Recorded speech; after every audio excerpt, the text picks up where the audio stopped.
কারণ এই ফিল্ম ক্লাবে অনেক দুঃখের কথা আছে, সেটা আমারই একটা দুঃখের কথা। কারণ এই ফিল্ম ক্লাবে আমি ব্রেন স্ট্রোক করেছিলাম, ওরা আমাকে ধরে আমাদের কাকরাইলে আমি স্ট্রোক করেছিলাম, কাকরাইল ইসলামিয়া হাসপাতালে বারান্দার মধ্যে রেখে এরা সব চলে আসছে, আর কেউ ছিল। এই 27 দিন আমি অজ্ঞান হয়েছিলাম। আলহামদুলিল্লাহ, যারা আমাকে দেখছেন এবং আমার কথা শুনছেন সবাইকে আমার সালাম, আসসালামু আলাইকুম। আজকে আমাদের বাংলাদেশ ফিল্ম ক্লাবের ইলেকশন। আমাদের সবাই চলচ্চিত্র প্রযোজক, পরিচালক, মানে শিল্পী, এখানে সবাই মানে ফিল্মের লোক ছাড়া বাইরের কোনো লোক নাই এই ফিল্ম ক্লাবে। আমাদের সেই ফিল্ম ক্লাবে আজকে ইলেকশন, 1 বছর পর পর ইলেকশন হয়, সুন্দর ইলেকশন এবং সুন্দরভাবে আমরা একত্রে মিলিত হয়েছি এবং আগামীতে সুন্দরভাবে আবার একত্রে মিলিতভাবে থাকতে চাই। কারণ আমাদের অনেক ভাই বোনেরা ফিল্ম ক্লাব থেকে এবং ফিল্ম ইন্ডাস্ট্রি থেকে চলে গেছেন, তাদেরকে আমাদের ভালোবাসার শ্রদ্ধা এবং আর যারা আমরা জীবিত আছি আমরা যাতে একসঙ্গে সবসময় থাকতে চাই, যার কারণে এটা প্রতি বছর আমাদের ইলেকশনটা হয়। আর আমরা সুন্দর মতনভাবে ইলেকশন করতেছি। আমরা ভালো, আমাদের একটা ভালো, আমাদেরকে একটা যে আমাদের পরিচালনা করবে এইরকম আমরা একজন নেতাকে আমরা খুঁজছি, যে যিনি আমাদের সম্পূর্ণ সকল সদস্যকে সুন্দর মতনভাবে কিছু না করবে কিন্তু ভালো তো বাঁচতে হবে। কারণ এই ফিল্ম ক্লাবে অনেক দুঃখের কথা আছে, সেটা আমারই একটা দুঃখের কথা।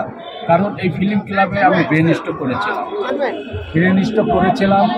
এবং স্ট্রোক যখন করেছিলাম তখন কিন্তু এই ফিল্ম ক্লাবে কেউ আমাকে ধরে নাই।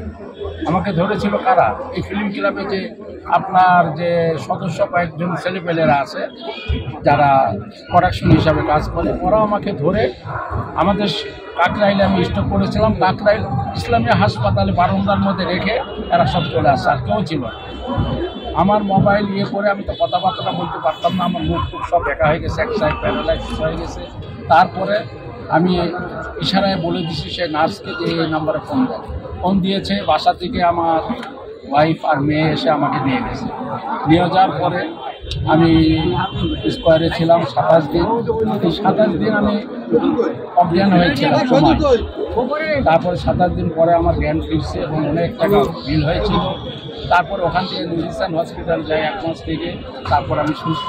তারপর থেকে নামাজ কালাম এইসব করার পরে আমি আল্লাহ রহমতে আমাকে আল্লাহ সুস্থ করেছেন। এখন আমি চলতে পারি, জিততে পারি, কাজ করতে পারি।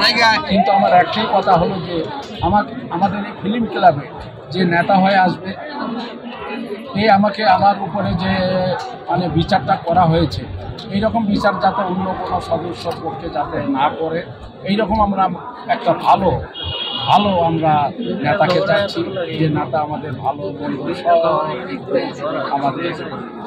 আমাদের হলো ভালোবাসা দিবে, এরকম একটা নেতা। আর আজকে যে ইলেকশনটা হচ্ছে, এই ইলেকশনটা আমাদের ইঞ্জিনিয়ার স্টাডি ইনস্টিটিউটে আপনাদের হচ্ছে আমাদের ইলেকশনটা এই প্রথম ফিল্ম ক্লাবের ইলেকশন বাইরে।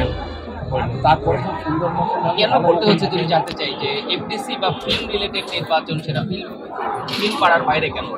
বাইরে এই জন্য যে এখন আর মনে হয় আমাদের পরিচালক সমিতি, প্রযোজক সমিতি ইলেকশনও ইন্ডাস্ট্রিতে দিচ্ছে না। কারণ এক একটা আমাদের যখন ইলেকশন হয় ওই সময় অনেক সাপোর্ট লাগে, পুলিশ সাপোর্ট লাগে অনেক। আমাদের আর্টিস্টরা যখন আসে ওনাদের কোনো সহযোগিতা করার জন্য ইন্ডাস্ট্রিতে অনেক পুলিশ আসতে হয়, যার কারণে উন্নতিতে পুলিশের অনেক সংকট হয়ে যাবে, যার কারণে ইন্ডাস্ট্রিতে আর ইলেকশন করতে পারবে না, নিরাপত্তা বিঘ্নিত হবে।